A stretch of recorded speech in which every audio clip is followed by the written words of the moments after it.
Hello दोस्तों, स्वागत है आपका जनरल स्टडीज नाउ के यूट्यूब चैनल पर। देखते हैं आज का पहला सवाल। किसने इटली को एक गणराज्य राष्ट्र बनाने में बहुत महत्वपूर्ण योगदान दिया था?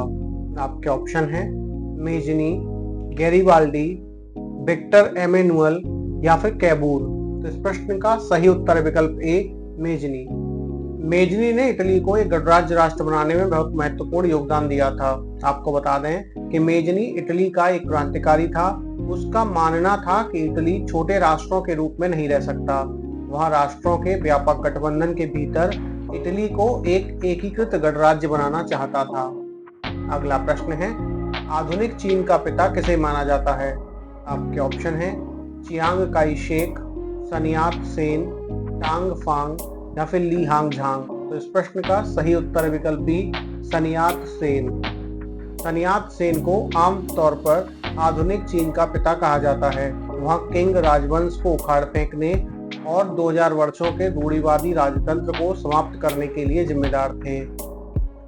अगला प्रश्न है, पेरिस शांति संधि में किस देश ने अपना अल्सेस लॉरेन क्षेत्र को खोया था?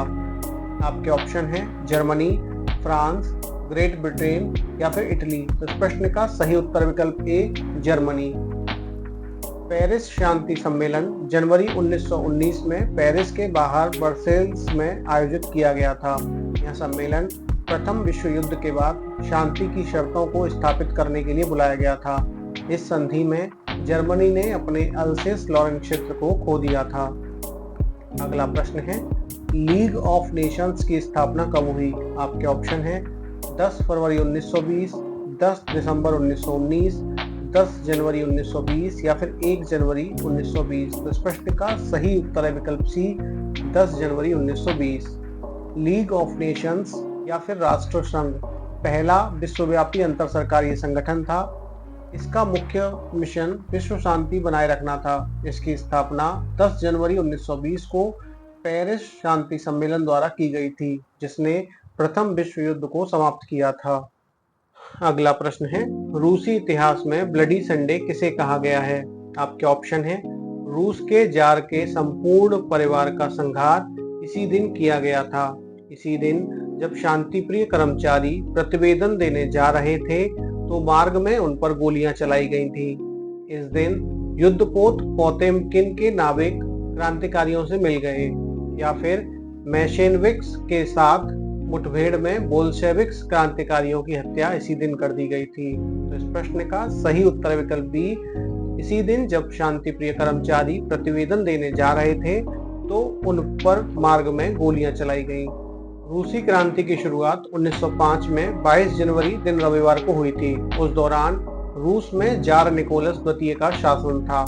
जार निकोलस की कई नीतियों के खिलाफ मजदूरों में गुस्सा था। इसके चलते मजदूर इस दिन अपने मेहनताने और काम के घंटों जैसे मुद्दे पर प्रदर्शन कर रहे थे। मजदूर अपनी मांगों को लेकर जार निकोलस से मिलना चाहते थे, लेकिन जार के पास पहुंचने से पहले ही सैनिकों ने निहत्थे मजदूरों पर गोलियां बरसा दी।